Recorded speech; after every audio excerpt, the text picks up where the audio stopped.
Okay. Good morning, Ms. Sigels Ncube. Good morning, Colonel Rulofsen. Good morning, Commissioner. Thank you. Good morning, Chair. Good morning, Commissioners. Chair, the first witness is retired Colonel Kobus de Meyer Rulofsa, and he will take the oath. Colonel, do you swear that the evidence you are going to give is the truth, the whole truth, nothing but the truth? If so, please raise your right hand and say, "So help me God." So help me God. Thank you, Colonel. Thank you, Chair. Colonel, there should be in front of you two files. One is a small file with your witness statement, and then there's a second file that we will be using which says IDAC exhibit bundle, witness bundle. Yours should say witness bundle. Do you have it? Yes, I do have it. And then if I could ask you to go to the file with your statement,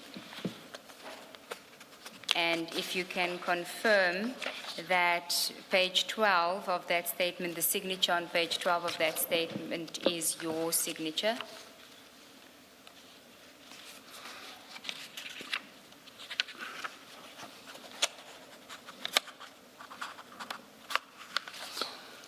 Yes, it's correct. It's my signature. And do you confirm that from page 1 to 12 is a statement prepared for purposes of your evidence today? That is correct, Commissioner. Do you confirm the correctness of the contents of the statement? I do. Okay. Colonel, so if we can start with your evidence, and usually what seems to be assists with flow of the evidence is for you to read your statement into the record.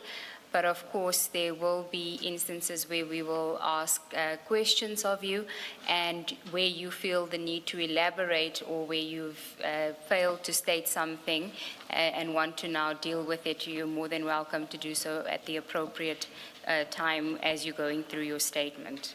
So don't feel restricted by us saying that you must read your statement. You are welcome to add as we go along. Yes, thank you, Okay. Commissioner. Shall we start at the introduction, which is paragraph 1? I was a member of the South African Police Service, SAPS, with the rank of Colonel attached to the Directorate of Priority Crime Investigations, commonly known as the DPCI, and also known as the Hawks. I retired on the 31st of January 2025. In May 2020, I was part of a team. Maybe I must just clarify the team. The team just consisted of me and Captain McLean. Captain Mark McLean. Mark McLean, yes. Relating to this matter, there were a team placed at IDAC with more members of the DPCI, but in terms of this matter and CI, crime intelligence investigation, it was just me and Captain McLean and myself. As part of a team placed at the Investigative Directorate of the National Prosecuting Authority, or now known as IDAC, with a special assignment to conduct investigations relating to inter alia state-owned enterprises. Captain McLean and I also investigated matters relating to Crime Intelligence Division, including the Secret Services account that we started in 2011. While conducting investigation into crime intelligence, we became familiar with crime intelligence officials who would provide us with information. At times, these officers would provide information into ongoing investigations or matters that we were not aware of. Is the voice carrying sufficiently? Colonel, can you please sit centrally in relation to the two microphones? Try to be central to. No, just you, yeah, centrally, yeah. And pull them as close as possible if they do come closer.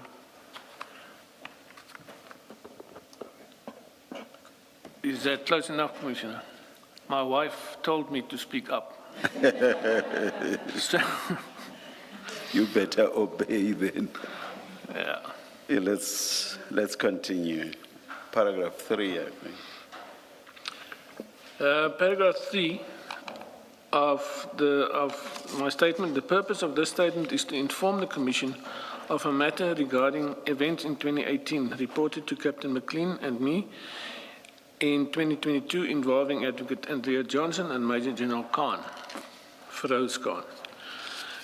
Commissioners, for context, maybe I should just refer to our investigation in 2020 against, in terms of crime intelligence, and the conduct that was that we experienced at the time, which included the using of the media to put pressure on us when we investigated this matter from crime intelligence.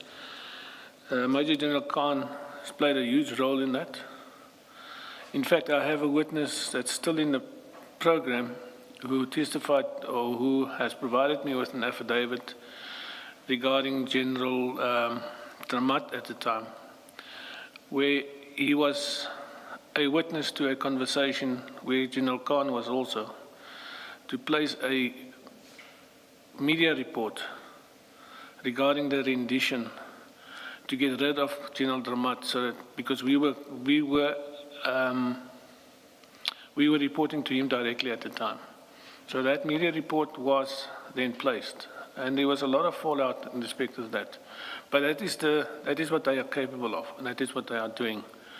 So I expect no less now than what we went through. That's only one incident that I'm now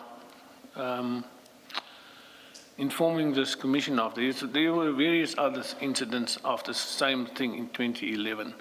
We have informed the police management at the time of this. I've given so many briefings to police management regarding crime intelligence and the things that they were getting up to. But nothing was done. In fact, we were just, firstly it was covertly. They tried to stop us covertly, but it later on just became overtly. So between the police and the NPA, we struggled about 15 years, 12 years to get a crime intelligence matter on a roll because of all the interference that we experienced. And I testified to this in the Mokgoro Commission as well as the Zondo Commission relating to these incidents. We could have stopped this in 2012 or 2011 if the police had listened to what we were saying to them. Sorry, Commissioner, there was just a little bit context in terms of what we have been experiencing. Sorry, Colonel, as I understand it, what you really wanted to mention this as to give context regarding this specific incident, that it's not an isolated incident, and the significance of this incident, although it relates to a smaller matter, there were bigger matters that were being investigated. That is correct, Commissioners. This is a pattern of behavior that I've experienced, and this specific incident just forms part of that pattern of behavior. The impunity, the fact that they think they can get away with it, and they did for a long time. So that it is in that context that I am referring to what happened in 2011, because how do they say? I've seen this movie before. Thank you, Colonel. Then if we can go to the next page. Paragraph 4. Sorry. Sometime in May 2022, a colonel who was a captain at the time of the incident, and in 2018, and a lieutenant colonel when she approached us in 2022, in crime intelligence approached Captain Mark McLean and me to make a disclosure which I deemed to be in terms of the Protection Disclosure Act of 26 of 2000. She informed us that in 2018, she shared an office with General Khan, who had been appointed as the head of Operational Intelligence Support in September 2017. General Khan shared an office with the colonel and another member of Crime Intelligence because at the time he had not yet been assigned to his own office. The Colonel informed us that on 4 July 2018, while she was working in the office, General Khan, who was attending a meeting in the main boardroom, approached her, handed his cell phone to her, and requested her to give her email address to the person on the other end of the phone. General Khan told the Colonel that the person on the other end was Andrea. She did not immediately recognize the voice, but it was a female voice on General Khan's phone. Paragraph 6. According to the Colonel, the female caller requested her personal email address, and she complied. The Colonel told us that the female caller told her that she would send an email, and the contents of the email must be given to General Khan, and thereafter the Colonel must delete the email. Shortly after the call, the Colonel received an email from a Gmail address bearing the name Andrea Johnson at... Colonel, you don't have to read the Gmail address into the record. Okay. So you can just start with the subject header. The subject header of the email was Petle complaint. The email had photo attachments and an audio file. The email contained photographs of the A1 statement of Brigadier Petle, at the time a crime intelligence officer, in a criminal complaint by her against General Khan for assault common and intimidation, as well as a J88 report, medical report, and an audio recording of General Khan taken at the time of the alleged incident. The alleged incident took place on 26 June 2018, and the A1 was commissioned on the same day at Silverton Police Station, and a case opened under Silverton case number 42206/2018. The email from Andrea Johnson Gmail address to the Colonel's private email address was a forwarded email originating from Barry Bateman, who at the time was a senior journalist. Mr. Bateman had sent the Petle complaint email with the attachment to the Andrea Johnson Gmail address on the 3rd of July 2018. The Colonel printed the email and attachments, placed it then in an envelope, and gave the envelope to General Khan. She did not delete the email as requested by the female caller. Colonel, if we can just pause there, and if you can go to the exhibit bundle file and go to page 5, just to confirm that this is what the Colonel confirmed to you was the email that she had received. That is correct, Commissioners. That is the email that what was provided to me that she received. And she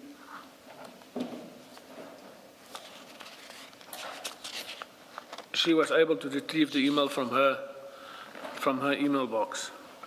So on page 5, what we see is that at the top page, the top of the page, it says forward Petle complaint, and then it has Andrea Johnson and a Gmail email address to the Colonel at her Gmail address, and it is sent from my iPad, meaning that the Andrea Johnson sent the email from her iPad, and the email is dated Wednesday, 4 July 2018 at 12:42 p.m.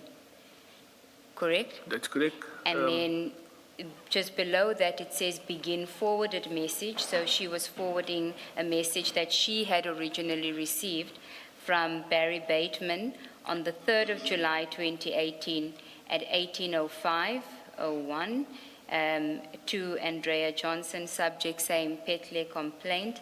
And then there is a message in his email saying, I've included the recording signed BB. That is correct, Commissioner. Thank you. Commissioners, we're just having an issue with displaying the redacted version. I think they haven't done the connection. Let's continue. Yes, thank you, Yes. At least you've Okay. placed the entire content of at least the cover email on record. Thank you. Then if we go back to your statement. So, Chair, it's being displayed now. And then if we can go back to your statement at paragraph 8. Yes, Commissioners, the Colonel had essentially disclosed to us that General Khan was giving the contents of the criminal complaint against him when he was not entitled to the contents of the docket. As the suspect, and importantly, before he submitted an warning statement as a suspect. At this stage, General Khan had not been charged and no decision had been made whether or not to prosecute. The Colonel informed us that General Khan's statement in the criminal complaint was typed by another colleague in the office on the same day, and that the email was received and commissioned by her, the Colonel, also on the same day, being the 4th of July 2018. In other words, General Khan prepared his statement with the benefit of the evidence against him. This was particularly concerning in this case because the complainant and the suspect worked at the same place, and the suspect was the complainant's senior and direct superior. Receipt of such sensitive information would enable the suspect to manufacture and tailor his version, but also approach other witnesses to influence their versions before they are approached to submit statements. Paragraph 9, we informed the Colonel that she would have to provide us with an affidavit setting out this incident, and we will investigate the matter further. Thank you, Colonel. If we can just pause there and go back to the exhibit file and just to identify the attachments to the email that was sent by Andrea Johnson to the Colonel. If you can go to page, you'll see at the foot of page 5, you'll see it says 13 attachments, and then it goes over the following few pages until page 18. You'll see if you go until page 10, these are all the photographs, and can you just identify to us what those photographs were of? Commissioners, these were photographs of the actual statement of the complainant, Brigadier Petle. I can't read them from this. My eyes are not that good. Yeah. But I presume they are a full There are version. better copies Yeah. from page 11, but So what I know from this, not from reading it, but what I know, I recognize the documents from what she's given to me at the time and on which affidavit was prepared. and then you also said that it included an audio recording, correct? That is correct, Commissioners. And I we think see the that audio- on page 10, the last attachment on page 10 says 2018-0703 audio with a number. 787, it's also on page 8, the top of page 8. Yes. Yeah, and then Now- there's also photos of the J88 that was inside the docket at the time. Yes, the J88 appears on page 9, the second last photograph on page 9. That is correct, Commissioners. Is it correct then that, especially when you make reference to the J88, that these documents would have been the content of a docket? That is correct. It's a proper description. That's correct, Commissioner. It would have been in the docket itself. Thank you. And then if I could just ask you, Colonel, why